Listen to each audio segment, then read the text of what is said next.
आज अनुपात समानुपात का ये मेरा तीसरा वीडियो है। इसके पहले 2 वीडियो मैं बना चुका हूँ और मैं वैसे प्रॉपर्ली आपको दिल्ली पुलिस और जेल पहाड़ी के लिए ही इसमें दे रहा हूँ, पर ये मैथ आपको हर एक पेपर में काम देगी, हर कंपटीशन पेपर में काम देगी।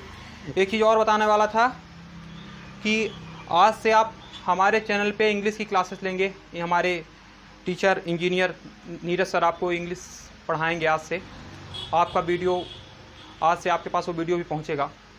हम लोग का प्रयास है कि आपको जितने अच्छे टीचर हैं उन टीचरों को जोड़ के आपको पढ़वाया जाए, जिससे कि आपका पेपर जो आपने डाला है फॉर्म, उसमें आपके अच्छे नंबर आएँ और आप उस पेपर को क्वालिफाई करो, है ना। चलिए आज हम अपना चैप्टर चालू करते हैं और आज हमारा है अनुपात समानुपात का तीसरा वीडियो। और अनुपात समानुपात का तीसरा वीडियो में मैं देखिए पहले जिस प्रकार मैं चालू करता हूँ उसी प्रकार चालू करूँगा। पहले काम रहेगा पहले सरल प्रश्न से, और पहला सरल प्रश्न मैं यहाँ पे रख लिया हूँ अंतर वाला, अंतर के प्रश्न पे, है ना। तो देखिए इसी अंतर पे हमारा पहला प्रश्न आपके सामने लिख दिया हूँ। देखिए एक स्कूल में लड़के और लड़कियों की संख्या का अनुपात 3:2 है। लड़कों की संख्या लड़कियों से 500 ज़्यादा है। लड़कियों की संख्या कितनी है? देखिए जब इस प्रकार कभी आपको अनुपात समानुपात का प्रश्न आप सॉल्व करने जा रहे हैं तो पहला काम आपको ऐसा करना है कि प्रश्न को ध्यान से पढ़ना है। प्रश्न को पहला काम रहेगा, प्रश्न को ध्यान से पढ़ना है। आप प्रश्न को अगर ध्यान से पढ़ते हैं तो आप बिल्कुल, मैं कह रहा हूं कि आप प्रश्न को सॉल्व कर लेंगे, बिल्कुल सॉल्व कर लेंगे अगर प्रश्न को ध्यान से पढ़ेंगे तब, है ना। तो पहले प्रश्न को ध्यान से पढ़ना है। हमारा प्रश्न बोला है एक स्कूल में लड़का और लड़कियों की संख्या का अनुपात दे दिया 3:2 और लड़कों की संख्या लड़कियों से 500 क्या है, ज्यादा है। तो चलिए हम चलते हैं हल में और इसका मैं उत्तर जब करूंगा तो आपको यहां पे देखना है कि 3:2 है लड़के और लड़कियों का अनुपात, यानी कहा जाए बॉय अगर 3 हैं तो गर्ल्स कितनी हैं, गर्ल्स हैं 2। कितनी हैं, 2। तो बॉय की संख्या कितना अनुपात ज्यादा है, कितना अनुपात ज्यादा है, यहाँ पे 1 अनुपात ज्यादा है। याद रखिएगा कितना अनुपात ज्यादा, 1 अनुपात ज्यादा है, मतलब 1 का अंतर मिल गया। बॉय और गर्ल के बीच में कितने का अंतर मिला, 1 का अंतर मिला, 1 का अंतर मिल गया। और 1 बराबर कितने का, यहाँ पे कितने का अंतर दिया, 1 बराबर दे दिया हमें 500। 1 बराबर क्या दे दिया, 500, ठीक है ना। क्योंकि दिया है ना लड़कों की संख्या लड़कियों से 500 ज्यादा है और अनुपात में कितना ज्यादा है, अनुपात में 1 ज्यादा है, तो 1 बराबर क्या मिल गया, 500। जब 1 बराबर 500 और पूछा है लड़कियों की संख्या बताइए, लड़कों का अनुपात क्या है यहाँ पे 2। जब 1 बराबर 500 तो 2 बराबर क्या हो जाएगा, 500 गुणे 2 बराबर 1000, ठीक है ना। अब इससे रिलेटेड मैं आपको प्रश्न करवाता रहूंगा। और देखिए अगला प्रश्न हमारा इसी से रिलेटेड है, करीब इससे मैं 3 प्रश्न करूंगा। मैं इस बार जो है तो कम से कम लिखने का प्रयास करूंगा, आप लोग प्रश्न पर ध्यान दीजिएगा, ठीक है ना। और हमारा प्रश्न है एक किसी संगठन में पुरुष और स्त्री हैं, क्या है, पुरुष और स्त्री हैं, और पुरुष और स्त्री का अनुपात दिया है 5:3, 5:3। और पुरुषों की संख्या ज्यादा है, लिख लीजिए पुरुषों की संख्या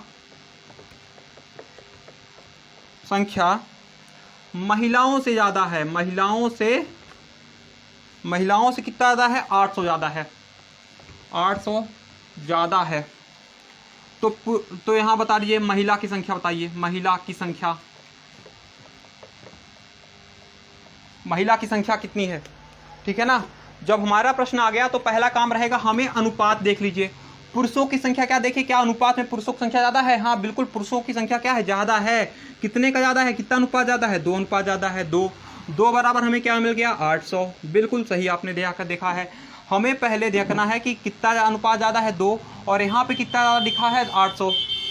तो 2 बराबर 800, तो 1 बराबर कितना मिल गया, 1 बराबर मिल गया हमें 400। जब 1 बराबर 400 तो फिर पूछा महिलाओं की संख्या बताइए, और स्त्रियों की संख्या यहाँ पे, यानी स्त्री या महिला लिख लीजिए, कोई दिक्कत नहीं। महिलाओं का अनुपात यहाँ क्या है, 3, तो 400 गुणे 3। तो यहाँ महिलाओं की संख्या कितनी मिल जाएगी, महिला बराबर हो जाएंगी 1200, ठीक है ना। अगर पुरुष का पूछा होता तो 400 गुणे 5 कर देते हैं ना, पुरुष का पूछा होता क्या करें, 400 गुणे 5 कर देते, कितना आ जाता, 2000 आ जाता, ठीक है। इसी प्रकार एक प्रश्न और है, एक प्रश्न हमारा है ए तथा बी की आय का अनुपात, ए तथा बी की आय का अनुपात है 3:5। तथा इनकी आय का अंतर दे दिया, इनकी आय का अंतर दे दिया है, अंतर दे दिया 900 का, अंतर दे दिया 900 का। तो ए की आय बताओ, ए की आय क्या है? चले ठीक है, ए की आय क्या है? तो हम चले प्रश्न को सॉल्व करते हैं। ए की आय यहाँ पूछा है, हमें देखना है इसका अंतर। देख लीजिए इसका अंतर कितने का देखा, अंतर दिख रहा है यहाँ पे कितने का है। ए की आय देखिए कितना ज़्यादा है, बी यहाँ पे 2 ज़्यादा है। 2 बराबर कितने का अंतर दिया है 900। 1 बराबर कितना मिल गया, 1 बराबर मिल गया हमें 450। 1 बराबर 450, तो हमें निकालना किसकी है, ए की आय निकालना है। तो 450 और ए का अनुपात है यहाँ पे 3, तो 450 गुणे 3। तो कल गुणा करते हैं, 0 5 तिहाई 15, 4 तिहाई 12 और 1 13, 1350 रुपये। ये मिल गया हमारे ए की आय, ठीक है ना। अब हम लोग बात कर रहे हैं अगले प्रश्न की ओर। ये जो अभी जो हमने टॉपिक पढ़ा, ये टाइप हमारा था, चौथा नंबर टाइप था, अंतर पर आधारित था प्रश्न। और उम्मीद कर रहा हूँ कि ये टाइप आपको बिल्कुल समझ में आया होगा, अंतर पर आधारित। अब अगला हमारा टाइप रहेगा सिक्कों पर, जो बहुत बार पेपर में बना है, सिक्के वाले 1 रुपये 50 पैसे 25 पैसे सिक्के, याद आया ना, उस वाले क्वेश्चन पे बात करेंगे। ये अगला टॉपिक है 5, ठीक है ना, टाइप नंबर 5। चलिए ठीक है, मैं अब बात करता हूँ। अब हमारा टाइप 5 है सिक्कों पर आधारित प्रश्न। ध्यान रखिएगा, ये प्रश्न आपके पेपरों में, अधिकांशतः पेपरों में पूछा गया है, खासकर एसएससी के पेपरों में। और रेलवे के पेपर में भी मैं ग्रुप डी में देखा था, 1-2 पेपर में ऐसा क्वेश्चन था जो पुराने पेपर थे। तो चलिए मैं सिक्कों पर आधारित प्रश्न बताता हूँ। बहुत ही सरल विधि है सिक्कों पर आधारित प्रश्न को सॉल्व करना। बस पहले एक काम आप सीख जाएंगे, तो उसके बाद एक प्रश्न सरल लगने लगेंगे। बस छोटा सा काम है, 1 रुपये 50 पैसे, ये हर प्रश्न के लिए बता रहा हूँ, कोई एक प्रॉपर्ली एक प्रश्न के लिए नहीं, हर प्रश्न के लिए 25 पैसे। हमें करना ऐसा है कि या 1 रुपये, देखिए पहले इसमें बड़ी एक इकाई 1 रुपये है, 50 पैसे बड़ी इकाई इसमें 1 रुपये है ना, और ये 50 पैसे 25 पैसे क्या है, पैसे में है। तो या 1 रुपये को आप पैसे में बदल दीजिए, या 50 पैसे को ऐसा कर दीजिए कि रुपये में बदल जाए, है ना। तो हम क्या करते हैं, रुपये को सबको रुपए में ही बदल देते हैं, क्योंकि यहाँ पे क्या है, रुपए 600 रुपए है, तो इन सब पैसों को क्या करेंगे, हम रुपए में बदलेंगे, ठीक है ना। तो हम क्या करेंगे, देखिए 50 पैसे को रुपए में बदलने के लिए कितने सिक्कों की जरूरत पड़ेगी, हमें 2 सिक्कों की जरूरत पड़ेगी। 1 रुपये की सिक्कों की तो ऑलरेडी 1 की जरूरत पड़ेगी, और 25 पैसे की सिक्कों की जरूरत पड़ेगी हमें 4। याद रखिएगा, ये हर प्रश्न में लगेगा 1 2 4। और इसको करना ऐसा है कि जब हमारा तरीका ये कहता है कि 1 2 4 को आपको ध्यान रखिएगा, 25 पैसे। और हाँ, एक प्रश्न और है, कभी कभी मिल जाता है 10 पैसे है ना, 10 20 जिसे आप बोलते हो, 10 पैसे। और 10 पैसे कितने जरूरत पड़ेगी, 10 है। और कभी 20 पैसे आ गया तो 20 पैसे के 5 सिक्के की जरूरत पड़ेगी। 20 पैसे कितने जरूरत पड़ेगी, 5 सिक्के पड़ेंगे, है ना। 10 पैसे के 10 सिक्के, 20 पैसे के 5 सिक्के, 1 रुपये करने के लिए, कितने रुपए करने के लिए, 1 रुपये के लिए, 1 रुपये के लिए। चलिए मैं लिख लेता हूँ 1 रुपये, 1 रुपये के लिए।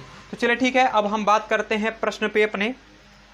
हमें करना ऐसा है कि ये जो अनुपात है, ये अनुपात है, इस अनुपात को हमें ध्यान रखना है, किसका किसका अनुपात है। ये अनुपात प्रश्न पहले देख लीजिए, एक थैले में 600 रुपये है, एक थैले में 600 रुपये है, जिसमें से 1 रुपये 50 पैसे और 25 पैसे के सिक्के का अनुपात 3:4:12 हो, तो 25 पैसे के सिक्कों की संख्या क्या होगी, 25 पैसे के सिक्कों की संख्या क्या होगी।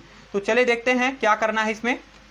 पहला काम आपका ये रहेगा कि हम इन सिक्कों का अनुपात लिखेंगे, 3:4:12। इन अनुपातों का प्रयोग हम 2 बार करेंगे, एक बार करेंगे इसको काटने पे, एक बार करेंगे गुणा करने पे। मैं आपको बताऊंगा कब काटना है कब गुणा करना है। पहली बार प्रयोग करना है काटने पे। इन अनुपातों का याद रखिएगा, 2 बार प्रयोग करना है, एक बार गुणा करने पर, एक बार काटने पर। तो चलिए, ये आपको पता है कितने का है, ये 1 रुपये का सिक्के का अनुपात है, तो मैं बट्टे लगाऊंगा 1, क्योंकि 1 सिक्के की जरूरत पड़ेगी 1। अब यहाँ पे लगाऊंगा 2, क्योंकि 50 पैसे का अनुपात है ना, सिक्के का है ये, इसलिए बटे 2। पर यहाँ बटे लगा दूंगा मैं 4, क्यों, क्योंकि 25 पैसे कितने सिक्के की जरूरत पड़ेगी, 4 सिक्कों की जरूरत पड़ेगी। चलिए डिवाइड करते हैं, यहाँ पे आ गया 3, यहाँ पे आ गया 2, अब तो 3 रहेगा। इनको क्या कर लीजिए, जोड़ लीजिए, 3 2 5, 5 3 8, 8 बराबर ये पैसा ले लीजिए, 8 बराबर कितना, 600, 8 बराबर कितना, 600। तो काट दीजिए, 4 से काटिए, 8 से काटते हैं, 8 कम 8, और 8 7 56 और 8 5 40, 75 आ गया। एक बार कितना मिल गया? 75। अब ये पूछा है 25 पैसे के सिक्कों की संख्या क्या होगी, और जो अनुपात बोले उसमें गुणा कर दीजिए। तो ये 25 पैसे बोला है ना, 25 पैसे का अनुपात क्या है यहाँ पे? 12। 25 पैसे का निकाल रहे हैं बराबर 75 गुणे 12, गुणा करेंगे 12 पंचे 60, 12 छांक 12 से 84, 6 90, ठीक है ना। तो 900 सिक्के। तो ये समझ में आ गया है ना। तो देखिए ये प्रश्न हमारा था, तो ये 900 सिक्के आ गए। अब पहला काम आपको याद रखना है, इनका अनुपात याद रख लीजिएगा, एक रुपए बदलने के लिए, और अनुपात को हमें क्या करना है? डिवाइड करना है, और अंत में आपका गुणा करना है, जो आपको मैंने समझाया है। इससे रिलेटेड मैं आपको 3 प्रश्न और करा देता हूं, जिससे आपको डाउट जो प्रश्न का हो वो हट जाए। चलिए अगला प्रश्न देखते हैं। देखिए अब अगला प्रश्न हमारा इसी प्रकार है। एक बटुए में, मान लीजिए बटुए यानी आपका पर्स, 240 रुपए है उस बटुए में। अब 240 रुपए में 1 रुपए 50 पैसे और 25 पैसे के सिक्के हैं। 25 पैसे के सिक्के हैं। अब इनका अनुपात दिया है 2 4 8, 2:4:8 हो तो 50 पैसे के सिक्कों की संख्या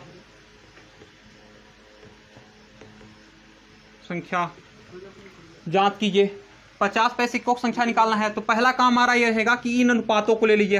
हल करते वक्त आपको याद रखना है, इन अनुपातों को ले लीजिए। 2/1 लगा दूंगा, 4/2 लगाऊंगा क्योंकि 50 पैसे का है, ठीक है। और 8 क्या लगा दूंगा? 4 लगा दूंगा। यहाँ पे आया 2, यहाँ पे आया 2, और ये तो ऑलरेडी 2 है। तो 2 2 4 2 6, तो यहाँ पे आ गया हमें 6। तो 6 बराबर कितना दिया है? 240। एक बराबर मिल गया, एक बराबर मिल गया, एक बराबर मिल गया 40, ठीक है ना। अब हमें करना है कि पूछा 50 पैसे, और 50 पैसे का अनुपात क्या है? 50 पैसे का अनुपात दिया है 4, तो 40 गुणे 4 बराबर 160। ये आ गया है आंसर, ठीक है ना। अब इसी प्रकार अगला प्रश्न पे देखते हैं। अगला प्रश्न हमारा है, ठीक है, समझ आ रहा है ना? हाँ ठीक है, तो देखते हैं अगले प्रश्न की ओर। और अगला प्रश्न हमारा बोलता है कि एक सिक्के 210 रुपए हैं, 210 रुपए हैं, ठीक है। अब 210 रुपए हैं, 1 रुपये 50 पैसे 25 पैसे, वही सब 1 रुपये 50 पैसे और 25 पैसे। अनुपात दिया है 5 6 8, 5 6 8। तो 1 रुपये बताना है, 1 रुपये बराबर कितने सिक्के, 1 रुपये कितने सिक्के हैं। तो चले ठीक है, पहला काम हमारा रहेगा 5/1, 6, ये प्रश्न है, याद रखिएगा ये प्रश्न है। अब हल कर रहा हूँ यहाँ पे 6/2 और 8/4। अब 4 क्यों लगा रहा हूँ? क्योंकि 25 पैसे दिया है, याद रखिएगा। ये 2, ये कितना 3, तो 5 3 8, 8 2 10, 10 बराबर 210 रुपये। 1 बराबर कितना? 1 बराबर 21 रुपये। अब पूछा क्या है? 1 रुपये का, और 1 रुपये का अनुपात यहाँ क्या है? 5, तो 21 गुणे 5 बराबर आ गया 105। मतलब 1 रुपये के सिक्कों की संख्या कितनी होगी? 105 सिक्के होंगे, ठीक है ना। अब इसमें तो एक टॉपिक तो ये हो गया, पर ये तो हमने समझा कि डायरेक्ट क्या हो रहा था, कट रहा था, ये डायरेक्ट कट रहा था ना। कभी कभी क्या होता है, इस प्रकार प्रश्न आ जाते हैं कि कटते ही नहीं हैं, दशमलव में चले जाते हैं। क्या होते हैं? दशमलव में चले जाते हैं, और 25 पैसे के स्थान पे कुछ और सिक्के दे देते हैं, जैसे 20 पैसे दे सकता है या 10 पैसे दे सकता है। तो एक प्रश्न मेरे पास है, देखिए मैं प्रश्न बनाऊंगा नहीं, पर मैं आपको बता देता हूं कि एक प्रश्न मेरे पास है, क्योंकि ये प्रश्न आया था SSC का प्रश्न था। तो चलिए मैं उस प्रश्न को देख लेता हूं। प्रश्न कैसा है? दशमलव में इसको देखना है इस बार प्रश्न को। 34.5 रुपये है। पर्स में कितने रुपए है? 34.5 रुपये हैं, जिसमें से 1 रुपये 50 पैसे और 10 पैसे, 10 पैसे के सिक्के हैं, और इनका अनुपात दिया है 6:9:10 हो तो 10 पैसे के सिक्कों की संख्या बताइए, ठीक है ना। जब हमें करना है, ये प्रश्न मिल गया, अब इसका हल करते हैं। चलिए बहुत ही सरल ढंग से करेंगे, एकदम सरल सा इजी सा प्रश्न है। तो करना पहले देखिए 6 बटे क्या कर दीजिए, 6 बटे लगा दीजिए, 1 रुपये का है तो 1, 9 बटे क्या लगा दीजिए 2, और यहाँ पे लगा दिए 10 बटे 10, 10 पैसे है ना, और 10 पैसे का अनुपात भी क्या दिया 10, और 10 पैसे कितने सिक्के की जरूरत पड़ेगी हमें, 10 सिक्कों की जरूरत पड़ेगी, बटे लगा दूंगा 10। याद रखिएगा 10 पैसे की सिक्कों की जरूरत पड़ेगी 10, इसलिए मैं 10 लगाया हूँ। चलिए काट लेता हूँ, यहाँ पे काटूंगा तो यहाँ पे आ जाएगा 1, यहाँ पे काटूंगा तो आ जाएगा 4.5, 4.5 और ये 6 ही रहेगा। तो चलिए जोड़ लेता हूँ, 6 4.5 प्लस 1 बराबर आ गया 11.5। तो 11.5 बराबर देखिए बराबर दिया है 34.5। ठीक है ना, दशमलव दोनों में बराबर बराबर अंकों पे लगा है, दशमलव हट गया, काट दीजिए, 23 आ गया, 5 छक्का 30, 5 45, 23 त्याई 1 बराबर क्या मिल गया 3। या एक बात समझ आइए, 115 त्याई क्या होता है 345, वही चीज़ है, आप समझ जाओगे। तो 1 बराबर क्या मिल गया हमें 3। अब 3 का गुणा हम किस में कर दें, 3 का गुणा हम करेंगे 10 पैसे के सिक्कों की संख्या वाले में, और 10 पैसे का अनुपात यहाँ क्या है दिया 10। तो 10 पैसे बराबर 3 गुणे 10 बराबर क्या आ गया 30 सिक्के। कितने सिक्के होंगे 30 सिक्के होंगे। इसी प्रकार एक दशमलव का प्रश्न हमारा और है, चलिए उसको भी देख लेते हैं। उम्मीद कर रहा हूँ आपको समझ में आ रहा होगा। एक और दशमलव आधारित प्रश्न है, ये देखिए सिक्कों पे आधारित वाला आखिरी प्रश्न है, इसको अच्छे से समझ जाइएगा। फिर इसके बाद मेरे पास देखिए सिक्कों का प्रश्न नहीं है, आपको मैं भेज दूंगा कहेंगे तो चलिए ठीक है लिख लेते हैं। 228 रुपये है, 228 रुपये है, जिसमें से 1 रुपये 50 पैसे 25 पैसे, 1 रुपये 50 पैसे और 25 पैसे, ठीक है ना, 1 रुपये 50 पैसे 25 पैसे, इनका अनुपात दे दिया है। अनुपात पे चले देखते हैं, अनुपात दिया है 2 3 5, 2:3:5। चलिए तो किसी का ले लीजिए, चलिए मैं ले लेता हूँ 50 पैसे की सिक्कों की संख्या बताइए। 50 पैसे बराबर कितने सिक्के हैं, 50 पैसे कितने सिक्के हैं। अब देखिए थोड़ा सा यहाँ पे आ गया, क्योंकि यहाँ पे कटने वाला तो नहीं है, तो यहाँ पे 2 बटे में लगाऊंगा 1, 3 बटे लगा दूंगा 2, और 5 बटे लगाऊंगा 4, क्योंकि 25 पैसे दिए हैं, 25 पैसे 4 सिक्के जरूरत पड़ेंगे। हाँ, बहुत लोग ट्रिक बताते हैं, ट्रिक में बटे 4 लगाते हैं, पर याद रखिएगा जब 25 पैसे नहीं लगेगा ना, बटे 4 लगा देंगे, उत्तर गलत हो जाएगा कभी कभी, याद रखिएगा। तो ट्रिक बिल्कुल फॉलो मत करिएगा। यहाँ पे मैं आपको सिर्फ इतना याद रखना है कि 25 पैसे के 4 सिक्के होते हैं 1 रुपये करने के लिए, इसलिए बटे 4 लगा रहा हूँ, है ना। नहीं कि हर प्रश्न में आप 4 लगाते जाना, सिक्कों पे डिपेंड करेगा, जितने पैसे होंगे उसके सिक्कों पे डिपेंड करेगा कि जैसे मान लीजिए आपको 20 पैसे दे दिया, तो 20 पैसे के हम बटे क्या लगाओगे 5 लगाओगे, याद रखिएगा इस चीज़ को। पता चले कि आप 4 लगा के रखना, ऐसा मत करना, फिर सिक्कों पे ध्यान देना। चलिए देखते हैं अब क्या करना है। यहाँ पे आ गया 2, अब 2 से 3 कटेगा, कितना बचेगा 1.5, है ना, और 4 का भाग देंगे तो 4 1 कम 4 बचा 1, दशमलव लगाएंगे हो जाएगा 2, मतलब आ जाएगा करीब करीब 1.25, है ना। चलिए जोड़ लेते हैं इसको, 2 और 1 3 और 1 4, 4.75, 4.75, ठीक है ना, 4.75 आ गया। अब 4.75 बराबर क्या दिया है 4.75, अब दशमलव हटा दीजिए, 0 लगा दीजिए यहाँ पे, बराबर दिया है 288। थोड़ा सा ये लंबा जाने वाला है, चलिए काट देता हूँ यहाँ पे। 5 से काटा 5 45, 95 आया, 5 से काटा कितना आ गया 20 आ गया, 5 से काटा 4 आया, 5 से काटा 19 आ गया, 19 50 95। तो यहाँ पे आ गया 228 गुणे 4 बटा 19। 19 से काटते हैं, चलिए 19 से कम 19 और 19 16 19 से हम 228 और 16 चुके 64। तो हमें 1 बराबर याद रखिएगा, ये 1 बराबर 64 मिला है। लंबा क्यों पड़ गया, क्योंकि ये दशमलव में था, इसलिए क्या हो गया लंबा हो गया। 1 बराबर 64 मिला है। तो किसका पूछा 50 पैसे, और 50 पैसे का अनुपात क्या है यहाँ पे 3 है। गलत हो गया सर जी, वीडियो कट करिए, गलत कर दी। अरे थोड़ा सा मिसप्रिंट हो गया यहाँ पे, काट पे गलत हो गई है, 64 नहीं आना चाहिए था। देखिए 19 से कम 19 दूना 38 होगा, है ना, मैं 16 कर दिया था, गलत हो गया था यहाँ पे। 19 दूना 38 होगा, तो 12 चौक 48 आ गया। तो 1 बराबर क्या मिल गया हमें 48, 1 बराबर क्या मिल गया है 48। जब 1 बराबर 48 तो हमें पूछा कितना है 50 पैसे का, तो 48 गुणे 3 बराबर कितना आ जाएगा 144 सिक्के 50 पैसे के हैं। समझ में आ गया? थोड़ा सा गलती कर दिया था यहाँ पे, काट पे याद रखिएगा, कभी काट पे गलती हुई तो आंसर नहीं आएगा। मैं देखा बाद में पता चला कि ये 64 कैसे आएगा, पता चल गया कि गलत काटा था। तो 19 बरहम 228 होता है, ठीक है ना। 19 बरहम आया, 12 चौक 48 आया, तो 1 बराबर 48 और 48 गुणे 3 कर दिया, क्योंकि 50 पैसे के सिक्कों की संख्या पूछा था यहाँ पे, ठीक है ना। चलिए ठीक बेटो, आज का इतना ही था पॉइंट हमारा। अब हम कल आपके सामने अगली टॉपिक पे चर्चा करेंगे। अब देखिए, आप लोग अगर हमारे चैनल पे नए आ रहे हैं तो बिल्कुल चैनल को ज़रूर सब्सक्राइब करिएगा, जिससे हमें मोटिवेशन मिल सके और हम आपको और आगे इसी प्रकार वीडियो बनाकर भेज सकें, ठीक है ना। आज के लिए बस इतना है, मेहनत करिए। अगर कहीं पे भी आपको थोड़ा सा भी डाउट लगता है आप बिल्कुल भेजिए, है ना। चलिए ठीक है, आज के लिए इतना है। धन्यवाद वीडियो देखने के लिए।